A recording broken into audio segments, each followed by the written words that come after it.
預算100萬嘅話咧，俾你會買坦洲定係會買斗門咧？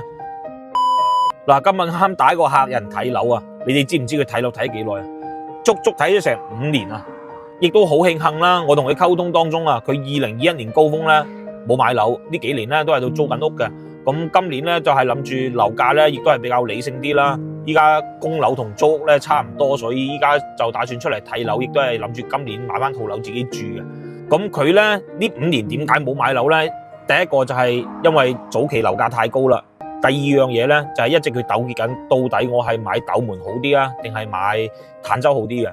嗱，咁我個客人咧本身咧佢就喺澳門嗰邊翻工啦，經常咧要往返嘅，咁所以傾到最後咧佢都係諗住揾個近啲嘅地方啦。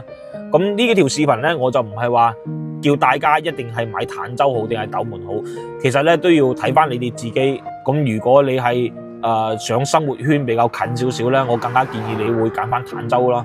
因為咧講真，依家翻工嘅人咧壓力又比較大，自己咧休息嘅時間都唔夠。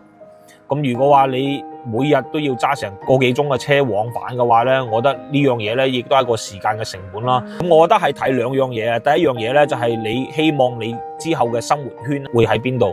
如果你嘅生活圈咧，你諗住喺靠近拱北啊，或者喺珠海市區為主嘅話咧，咁我更加建議你揀翻坦洲咧會比較理想少少，因為咧坦洲咧佢同珠海市區咧佢係交界噶嘛，加上咧今年坦洲大道又開通咗嘅話咧，對坦洲嘅地理位置咧係有更好嘅提升喺度嘅。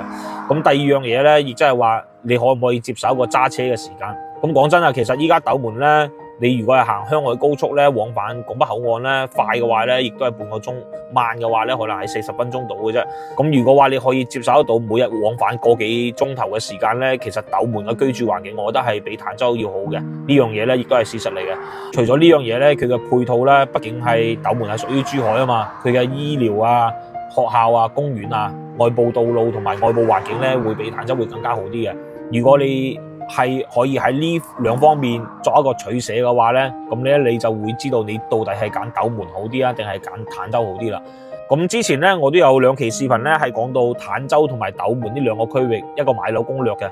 如果話你都係喺度諗緊，我到底買坦洲好啲定係斗門好啲，唔使驚，我將呢份攻略免費發送俾你哋。嗱，咁最後如果你哋揸住100萬嘅預算，你哋會揀坦洲定係會揀斗門呢？我哋評論區傾下。